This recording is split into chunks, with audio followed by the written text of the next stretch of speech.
சரத் அப்படிங்கிறவரு படம் பண்றதுக்கு முன்னாடி நிறைய ஸ்ட்ரகிள் ஃபேஸ் பண்ணிருப்பாரு. அப்படி நீங்க ஃபேஸ் பண்ண ஒரு ஸ்ட்ரகிள்னா அது என்னது? படம் பண்றதுக்கு ஒரு முன்னாடி ஆப்பர்ச்சுனிட்டி கிடைக்கிறதுக்கு முன்னாடி. ஓகே, நான் ஒரு ஆபீஸ் பாய். Office boy. அதுக்கு முன்னாடி ஒரு மெக்கானிக்.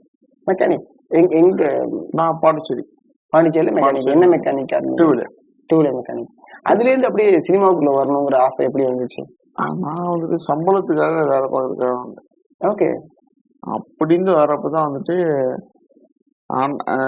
எஸ்கேன் தான் பார்த்துட்டு இவனோட கேரக்டர் நல்லா இருக்கு, இவன் இந்த படம் பண்ணா அது நல்லா இருக்கும், இந்த ரோல் பண்ணா நல்லா இருக்கும்னு சொல்லி அண்ணன் தான் வந்துட்டு என்ன ஃபர்ஸ்ட். ஆக்சுவலா நீங்க எஸ்கே ப்ரொடக்ஷன்ல ஆபீஸ் பாயா இருக்கும்போது அண்ணன் பிக் பண்ணதுதான். பட் ஆனா இது லைக் எவ்வளவு பெரிய விஷயம் இல்ல. நம்ம எக்ஸ்பெக்ட் பண்ணாத ஒரு விஷயத்த எக்ஸ்பெக்ட் பண்ணாத நேரத்துல நம்ம கொடுக்கறதுங்கிறது சாதாரணமான ஒரு விஷயம் கிடையாது. அப்போ உங்களுக்கு என்ன தோணுச்சு அப்படி சொல்லும் போது? அந்த இடத்துக்கு நான் சூட்டபிளான ஆளான்றது மட்டும் தான் எனக்கு இருந்துச்சு. ஓகே. பட் அதுக்கு அடுத்து வந்துட்டு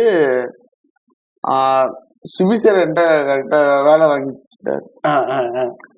கரெக்டா நான் என்னென்ன பண்ணணும்னு சொல்லி எனக்கு கைட் பண்ணாங்க. அவங்க அசிஸ்டன்ட் எல்லாமே கைட் பண்ணி ஓகே இப்பெல்லாம் பண்ணணும் அப்பெல்லாம் பண்ணணும்னு சொல்லி கொடுத்தாங்க.